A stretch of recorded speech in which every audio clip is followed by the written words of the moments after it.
Hoki Sahi 2024 asi Amanungai Taba Sahi Mahado Oiki Maruina Makeup Miracle Missy Minaki and Tankeba Dumba Jayem Oiki Sakiba Sahi Amuhanda Laktaba Duga Ano Chahi 2025 Lakpata Manipura Ing Tappa Mushi Chanaba Amaga Maga Lingjan Manana Tabuk Tong Minaba Lunana Anova Manipurama Lakpa Oireslu Haidana ELITETV Makidaki Efabokjul Pizari Happy New Year Chaliba Chahi English Singaniga Kunga Maria Sida Kanguk Furup Masel Nungshinadaba Kana Chainaba Kayasi Pumnamak Loshin Kiduna Lakadoriba English Singaniga Kunga Manga Sida Puna Nungshimina Duna Akoi Puna Hingminabigi Wakalon Minasi Haina ELITETV gi Maikai Digi Lakadoriba Chahi Sida Yaifa Pausal Pizari Happy New Year 2025 Manipur asi Kanglu Furuf Kayana Punna Nukshi Chanana Lyric Palam the Mama Kugni Adu Hokiba 2023 Amadi 2024 Asida Adukimatic Libak Tiba Akoina Kaludaba Togdogwa Tok Yamna Libak Tiba Todo Kayama Tuki Hariba Chahi Ani Shida Mio Kayama Lakire Mio Kayama Gilan Tum Yunkai Amangata Tokiduna Mio Kayama Hojuma Power Relief Camp Singer Junction from Loduna Lake Hariba Chahi 23-24 Asina Chakibu Loinana Lakadoriba Chahi 2025 Asina Lakpa Matamda Akogi Leminariba Kanglu Furup Sing Amatoina Nukshi Chanana Leminaduna Upon Bagi Shakta Mama Saga Lakanda Manipur Asigi Miam Amadi Akogi Shakta Masingang Minaduna Manglom the Chakshin Ba Chakutpa Lamda Mama Purapo Erashinu Haina ELITETV Makedi Paujul Pijari Happy New Year Anoba Jahina Lakpasida Miamgi Mapamda ELITETV gi Maikai Dagi Yaipawazal Pizari Ariba Jahina Loikibada Nuaitaba Awa Punamak Loikiduna Anoba Jahina Lakpasadi Nungayai Paba Tangdu Laitaba Kuna Emo Oiminarasi Happy New Year 2025 everyone Lakadariba 2025 Asida Lan Ashilushan Dana Tangdu Laitaba Panshima Oiminarasi Haina ELITETV Maikai Dagi Yaipawazal Pizari Happy New Year. Merry coming of this New Year 2025 brings everyone a peace of heart, love and care, hope and success. And may the New Year 2025 keeps the conflicts ends in Manipur and every community comes together and tests the essence of coexistence. Last but not the least, everyone wish you a happy New Year 2025. Let this new year be a step forward towards rebuilding, understanding and lasting peace in Manipur. ELITETV wishes everyone a happy new year. Anowa sahi ing lising ani kun mangana lakpada iramdam Manipur asi amaga yengthinabagi wakal thadoknaduna aikhoi punna hingminnabagi wakal khanduna Santi Leiba Tangdu Laitaba Lamdam Ama Oiminarasi Haina ELITETV gi Maikai Yaifa Paujal Pizari A Happy New Year. Anoba Chahina Lakpasida Iramdam Masida Tangdu Laitaba Oiminarasi Haina ELITETV Maikai Yaifa Paujal Pizari Happy New Year 2025. Anoba Chayesina Lakoda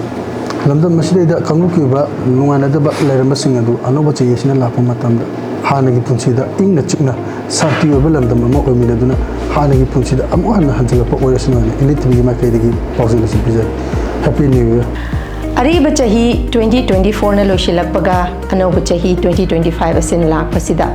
Haukiba Chahi 2024 asi Adukimatik Awana Nangba Asok Apan Asiyana Kayama Thokpa Tongan ba Miyoi Kayamana Tongan ba Relief Camp Talayduna Awa China Khangli Masida Natana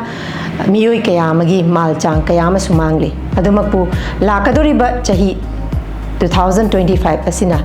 Lairiba Tangdu Laitadaba Pibamasi Yamna Tangdu Laitaba Yamna Ing Chikpa Santi Laiba Laibak Ama Oiba Kaktanatana Yamna Economically Sound Oiba Laibak Ama Oirasanu Haibawarolsi ELITETV Maikai Mayang Mapamda Tamjage Loinana wishing you all a very happy and prosperous New Year. Listing ani kun gamari asina satkiba matamda lamdam asida thengnariba awa puna maksul loi krastano amadi listing ani kun gamanga asina lakpa matamda irandam asida laibiriba yelho fruit puna amato oina punsinduna iramdam asi sokotpa nungaiba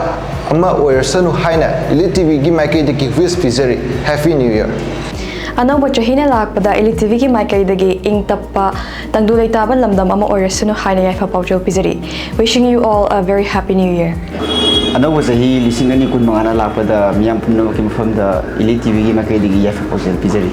ꯑꯅꯧꯕ ꯆꯍꯤꯅ ꯂꯥꯛꯄꯗ ꯅꯨꯡꯉꯥꯏ ꯌꯥꯏꯐꯕ ꯇꯧꯔꯨꯕ ꯊꯕꯛꯇ ꯃꯥꯏ ꯄꯥꯛꯄ ꯑꯃꯗꯤ ꯂꯝꯗꯝ ꯑꯁꯤꯗ ꯁꯥꯟꯇꯤ ꯍꯟꯖꯤꯟꯗꯨꯅ ꯈꯨꯃꯥꯡ ꯆꯥꯎꯁꯤꯟꯕ ꯑꯣꯏꯔꯁꯅꯨ ꯍꯥꯏꯅ ELITETVꯒꯤ ꯃꯥꯏꯀꯩꯗꯒꯤ ꯌꯥꯏꯐ ꯄꯥꯎꯖꯦꯜ ꯄꯤꯖꯔꯤ ꯍꯦꯄꯤ ꯅ꯭ꯌꯨ ꯏꯌꯔ ꯃꯇꯝꯁꯨ ꯍꯧꯈꯤꯕ ꯈꯪꯍꯧꯗꯦ ꯑꯗꯨꯒ ꯈꯪꯍꯧꯗꯅ ꯏꯈꯪ ꯈꯪꯍꯧꯗꯅ ꯑꯩꯈꯣꯏꯒꯤ ꯑꯅꯧꯕ ꯆꯍꯤꯁꯨ ꯑꯗꯨꯝ ꯂꯥꯛ ꯂꯩꯔꯝꯃꯦ ꯑꯗꯣ ꯑꯅꯧꯕ ꯆꯍꯤꯅ ꯂꯥꯛꯄꯁꯤꯗ ꯑꯩꯈꯣꯏꯒꯤ ꯄꯥꯝꯕꯤ ꯑꯃꯈꯛꯅ ꯃꯌꯣꯜ ꯅꯧꯅ ꯆꯣꯡꯉꯛꯄꯒꯨꯝ ꯑꯩꯈꯣꯏꯒꯤ ꯃꯅꯤꯄꯨꯔꯗ ꯇꯪꯗꯨ ꯂꯩꯇꯥꯗꯅ ꯂꯩꯔꯤꯕ ꯐꯤꯕꯝ ꯑꯁꯤ ꯑꯩꯈꯣꯏꯒꯤ ꯅꯧꯅ ꯃꯌꯣꯜ ꯑꯃ ꯆꯣꯡꯂꯛꯑꯒ ꯑꯅꯧꯕ ꯄꯨꯟꯁꯤ ꯃꯍꯤꯡ ꯑꯃ ꯍꯤꯡꯗꯨꯅ ꯑꯩꯈꯣꯏꯒꯤ ꯁꯥꯟꯇꯤ ꯂꯩꯕ ꯂꯩꯕꯥꯛ ꯑꯣꯏꯔꯁꯤ ꯍꯥꯏꯕꯗꯨꯁꯨ ꯃꯌꯥꯝꯗ ꯄꯥꯎꯗꯝꯖꯒꯦ ꯑꯗꯨꯒ ꯃꯁꯤꯒ ꯃꯔꯤ ꯂꯩꯅꯅ ꯑꯩꯈꯣꯏꯒꯤ ELITETVꯅ ꯁꯟꯗꯣꯛꯆꯕ ꯄꯥꯎꯁꯨ ꯃꯌꯥꯝ ꯑꯗꯨꯝ ꯄꯨꯟꯅ ꯑꯗꯨꯝ ꯃꯌꯥꯝ ꯑꯗꯨꯝ ꯃꯤꯠꯌꯦꯡ ꯇꯥꯕꯤꯗꯨꯅ ꯑꯗꯨꯝ ꯂꯩꯕꯤꯌꯨ ꯃꯁꯤꯗ ꯅꯠꯇꯅ ꯑꯩꯈꯣꯏ ꯃꯌꯥꯝꯒꯤꯗꯃꯛꯇ ꯑꯩꯈꯣꯏꯒꯤ ꯍꯥꯏꯗꯤ ꯀꯟꯅ ꯍꯣꯠꯅꯗꯨꯅ ꯃꯌꯥꯝꯒꯤꯗꯃꯛꯇ ꯄꯥꯎ ꯁꯟꯗꯣꯛꯅꯕꯁꯨ ꯍꯣꯠꯅꯖꯒꯦ ꯑꯗꯨꯒ ꯑꯅꯧꯕ ꯆꯍꯤꯅ ꯂꯥꯛꯄꯁꯤꯗ ꯃꯤꯌꯥꯝꯗ ꯍꯦꯄꯤ ꯅ꯭ꯌꯨ ꯏꯌꯔ ꯍꯥꯏꯗꯨꯅ ꯍꯥꯏꯖꯔꯤ ꯂꯝꯗꯝ ꯑꯁꯤꯗ ꯂꯩꯕꯤꯔꯤꯕ ꯃꯤꯄꯨꯝ ꯈꯨꯗꯤꯡꯃꯛꯇ ꯑꯅꯧꯕ ꯆꯍꯤꯅ ꯂꯥꯛꯄꯗ ELITETVꯅ ꯌꯥꯏꯐ ꯄꯥꯎꯖꯦꯜ ꯄꯤꯖꯔꯤ wish you a very happy new year ꯑꯅꯧꯕ ꯆꯍꯤꯅ ꯂꯥꯛꯄꯗ ELITETVꯒꯤ ꯃꯥꯏꯀꯩꯗꯒꯤ ꯌꯥꯏꯐ ꯄꯥꯎꯖꯦꯜ ꯄꯤꯖꯔꯤ ꯍꯦꯄꯤ ꯅ꯭ꯌꯨ ꯏꯌꯔ ꯑꯅꯧꯕ ꯆꯍꯤꯅ ꯂꯥꯛꯄꯗ ꯏꯪ ꯇꯞꯄ ꯅꯨꯡꯉꯥꯏ ꯌꯥꯏꯐꯕ ꯂꯝꯗꯝ ꯑꯃ ꯑꯣꯏꯃꯤꯟꯅꯔꯁꯤ ꯍꯥꯏꯅ ELITETVꯒꯤ ꯃꯥꯏꯀꯩꯗꯒꯤ ꯌꯥꯏꯐ ꯄꯥꯎꯖꯦꯜ ꯄꯤꯖꯔꯤ wish you a happy new year ꯑꯅꯧꯕ ꯆꯍꯤꯅ ꯂꯥꯛꯄꯗ ꯃꯤꯌꯥꯝ ꯄꯨꯝꯅꯃꯛꯇ ELITETVꯒꯤ ꯃꯥꯏꯀꯩꯗꯒꯤ ꯌꯥꯏꯐ ꯄꯥꯎꯖꯦꯜ ꯄꯤꯖꯔꯤ wish you a very happy new year ꯑꯅꯧꯕ ꯆꯍꯤꯅ ꯂꯥꯛꯄꯁꯤꯗ ꯂꯝꯗꯝ ꯑꯁꯤꯗ ꯂꯩꯃꯤꯟꯅꯔꯤꯕ ꯏꯆꯤꯜ ꯏꯅꯥꯎ ꯄꯨꯝꯅꯃꯛ ꯅꯨꯡꯁꯤ ꯆꯥꯟꯅꯅ ꯂꯩꯃꯤꯟꯅꯕ ꯑꯃꯗꯤ ꯏꯪ ꯇꯞꯄ ꯁꯥꯟꯇꯤ ꯂꯩꯕ ꯂꯝꯗꯝ ꯑꯃ ꯑꯣꯏꯔꯁꯅꯨ ꯍꯥꯏꯅ ELITETVꯒꯤ ꯃꯥꯏꯀꯩꯗꯒꯤ ꯌꯥꯏꯐ ꯄꯥꯎꯖꯦꯜ ꯄꯤꯖꯔꯤ ꯍꯦꯄꯤ ꯅ꯭ꯌꯨ ꯏꯌꯔ ꯑꯅꯧꯕ ꯆꯍꯤꯅ ꯂꯥꯛꯄꯗ ELITETV ꯃꯥꯏꯀꯩꯗꯒꯤ ꯌꯥꯏꯐ ꯄꯥꯎꯖꯦꯜ ꯄꯤꯖꯔꯤ ꯍꯦꯄꯤ ꯅ꯭ꯌꯨ ꯏꯌꯔ ꯑꯩꯒꯤ ꯑꯣꯏꯕ ꯋꯥꯈꯜ ꯊꯥꯗꯣꯛꯇꯨꯅ ꯃꯥꯟꯅꯕ ꯈꯨꯟꯅꯥꯏ ꯑꯃ ꯁꯦꯝꯕꯗ ꯑꯩꯈꯣꯏ ꯈꯨꯗꯤꯡꯃꯛꯀꯤ ꯊꯧꯗꯥꯡ ꯂꯩ ꯍꯥꯏꯕ ꯑꯅꯧꯕ ꯆꯍꯤꯅ ꯂꯥꯛꯄꯗ ꯎꯠꯇꯨꯅ ꯆꯥꯎꯈꯠꯄ ꯇꯪꯗꯨ ꯂꯩꯇꯥꯕ ꯃꯅꯤꯄꯨꯔ ꯑꯃ ꯑꯣꯏꯃꯤꯟꯅꯔꯁꯤ ꯍꯦꯄꯤ ꯅ꯭ꯌꯨ ꯏꯌꯔ ꯑꯅꯧꯕ ꯆꯍꯤꯅ ꯂꯥꯛꯄꯗ ELITETVꯒꯤ ꯃꯥꯏꯀꯩꯗꯒꯤ ꯌꯥꯏꯐ ꯄꯥꯎꯖꯦꯜ ꯄꯤꯖꯔꯤ ꯍꯦꯄꯤ ꯅ꯭ꯌꯨ ꯏꯌꯔ ꯑꯔꯤꯕ ꯃꯅꯥꯅ ꯀꯦꯜꯂꯝꯗꯥꯏ ꯑꯅꯧꯕ ꯃꯌꯣꯜꯅ ꯆꯣꯡꯉꯝꯗꯥꯏ ꯑꯔꯤ ꯑꯅꯧ ꯑꯅꯤꯒꯤ ꯂꯪꯗꯥꯏꯗꯅꯤ ꯑꯩꯈꯣꯏꯅ ꯍꯧꯖꯤꯛ ꯂꯩꯔꯤꯕꯁꯤ ꯆꯠꯈꯤꯗꯧꯔꯤꯕ ꯑꯔꯤꯕ ꯆꯍꯤ ꯑꯁꯤꯗꯗꯤ ꯊꯣꯛꯍꯟꯅꯤꯡꯗꯕ ꯊꯧꯗꯣꯛ ꯋꯥꯊꯣꯛ ꯀꯌꯥ ꯑꯩꯈꯣꯏ ꯃꯤꯄꯨꯝ ꯈꯨꯗꯤꯡꯃꯛꯀꯤ ꯊꯃꯣꯏꯗ ꯃꯤꯠꯂꯨꯒꯤ ꯄꯤꯔꯥꯡꯅ ꯍꯛꯇꯨꯅ ꯂꯩꯍꯧꯔꯒꯗꯕ ꯃꯤꯀꯞ ꯃꯤꯔꯥꯎꯈꯣꯜ ꯀꯌꯥꯅ ꯊꯜꯂꯕ ꯀꯨꯝ ꯑꯃꯅꯤ ꯑꯗꯨꯕꯨ ꯃꯤꯑꯣꯏꯕꯒꯤ ꯃꯄꯣꯛꯇ ꯄꯣꯛꯂꯨꯔꯕꯅꯤꯅ ꯃꯇꯝ ꯈꯨꯗꯤꯡꯃꯛꯇ ꯑꯋꯥ ꯅꯨꯡꯉꯥꯏ ꯍꯥꯏꯕꯁꯤꯗꯤ ꯑꯗꯨꯃꯛ ꯊꯦꯡꯅꯗꯨꯅ ꯂꯥꯛꯂꯤ ꯊꯦꯡꯅꯗꯨꯅꯁꯨ ꯂꯥꯛꯈꯤꯒꯅꯤ ꯂꯥꯛꯀꯗꯧꯔꯤꯕ ꯑꯅꯧꯕ ꯆꯍꯤ 2025 ꯑꯁꯤꯗꯗꯤ ꯏꯪꯅ ꯆꯤꯛꯅ ꯄꯥꯟꯕ ꯃꯣꯃꯣꯟ ꯃꯤꯅꯣꯛꯀ ꯂꯣꯏꯅꯅ ꯃꯤꯀꯞ ꯃꯤꯔꯥꯎꯈꯣꯟ ꯑꯃꯠꯇ ꯂꯩꯇꯕ ꯂꯝꯗꯝ ꯑꯃ ꯑꯣꯏꯃꯤꯟꯅꯔꯁꯤ ꯍꯥꯏꯅ ELITETVꯒꯤ ꯃꯥꯏꯀꯩꯗꯒꯤ ꯌꯥꯏꯐ ꯄꯥꯎꯖꯦꯜ ꯄꯤꯖꯔꯤ ꯍꯦꯄꯤ ꯅ꯭ꯌꯨ ꯏꯌꯔ